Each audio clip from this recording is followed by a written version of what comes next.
Okay, so I was lucky enough to play the first 60 turns of Civilization 6, as well as discuss with the lead designer, Ed Beach, some of the new mechanics in the game. So I have lots to discuss today. I want to go over map modes, Deity, UI, the civilizations, great people, the way social policies are going to work now, a lot of things, and I'm going to separate them by title cards, so hopefully I stay on track here.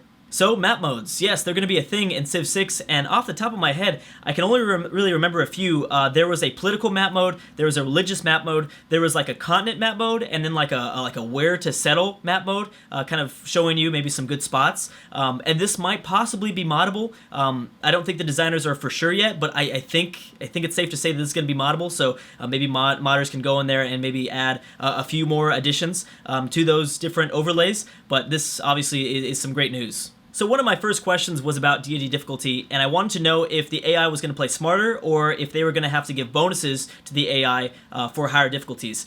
I wasn't given an answer yet. They're not sure. All I was told is that the AI looks promising. It's looking like it's playing better and smarter than it was in Civ 5, so that's good news, but of course we're still months away from the release, so they're not sure exactly the scaling for difficulty, and obviously that is going to kind of change with patches over time, but we'll see. So I was told the lead UI designer from Civilization 6 first went to Civ 5 and downloaded a whole bunch of the really popular UI mods. She tried to figure out exactly what were the best ways to take these mods over into Civ 6. That's really cool. There was actually a window that I can remember off the top of my head that gave us a lot of information. It was almost like Info Addicts mod, if you're used to that from Civ 5. Obviously, it didn't give as much information, but it did give us like exact values for military per civilization, exact values for like faith gain and things like that. This window wasn't working at the time, obviously. It's like a super pre-alpha build, but there was a lot of information, and you can look at each individual civ. That's so good. To have that in the base game is amazing. So the way you generate great people is going to change a lot in Civ 6. Now it no longer depends on individual empires. You know how before, you work specialist and then you eventually, over time, everybody is probably able to get up a great scientist. This time around, everyone partakes in kind of a competition to get great people. And great artists, great scientists, the production guys, the great engineers, they're all back. And except for, like I said, depending on, like, let's say if there's a few empires that are making a lot of science, those are going to be the empires that are going to be really competing for who's going to get that great scientist. Obviously, when a civ gets a great scientist, another one will pop up, but it will be kind of interesting to see kind of this race for great people. Next up, let's talk about sprawling cities. I'm not going to talk about this for too long because most people already know about this, but yeah, sprawling cities will be a thing, so you will have buildings outside of your city center, which is really going to change war a lot. You're going to have to kind of really think about how you siege a city, as well as pillaging is going to become a much bigger deal. Depending on what direction you attack in, and if an enemy has, let's say, an academy, out towards the border, someone could go in there, pillage that, and they're going to be kind of screwed for science. So this is really going to, I think, vastly change sieges, as well as, because I don't know where else to put this, of course, ruins, goody huts, and barbarians are back.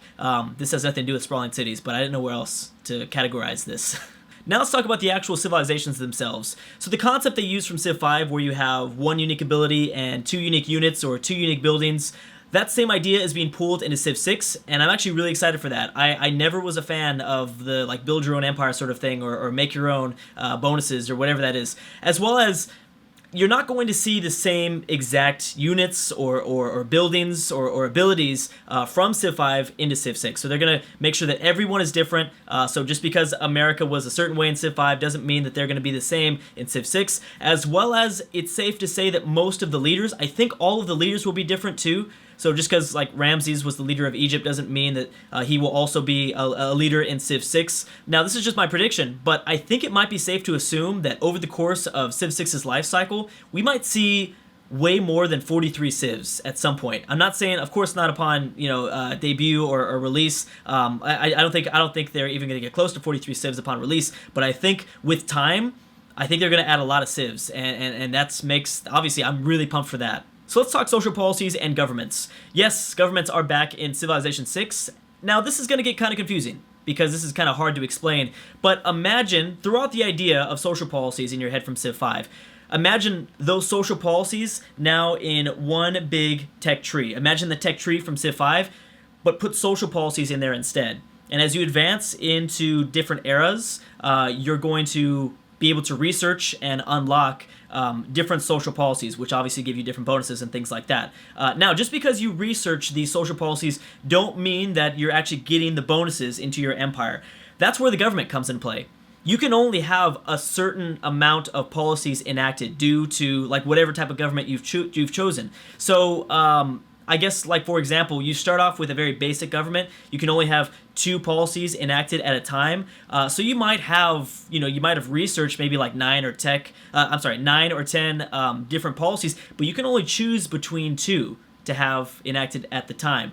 So this is gonna obviously be, it's gonna make for some very interesting choices, as well as I can say, at the end, the final 3 governments are democracy, communism, and fascism. So that's really exciting. That's something that I really wanted. It's kind of like ideologies, except it's going to be through governments. And each government, as you advance, is going to allow you to do different things with those policies. So that's probably the simplest way I can explain it for now.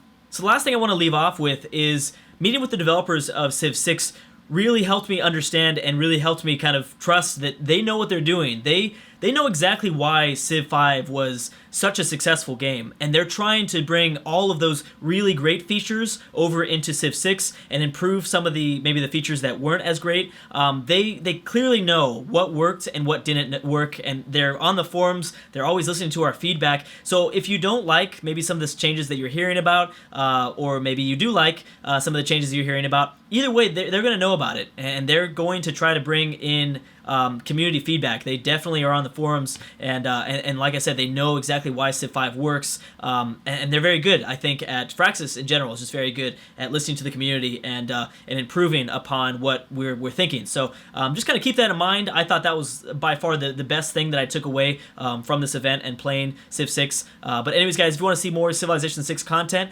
please subscribe to this channel. I have so much more coming. Thank you guys so much for watching, and I'll see you guys next time.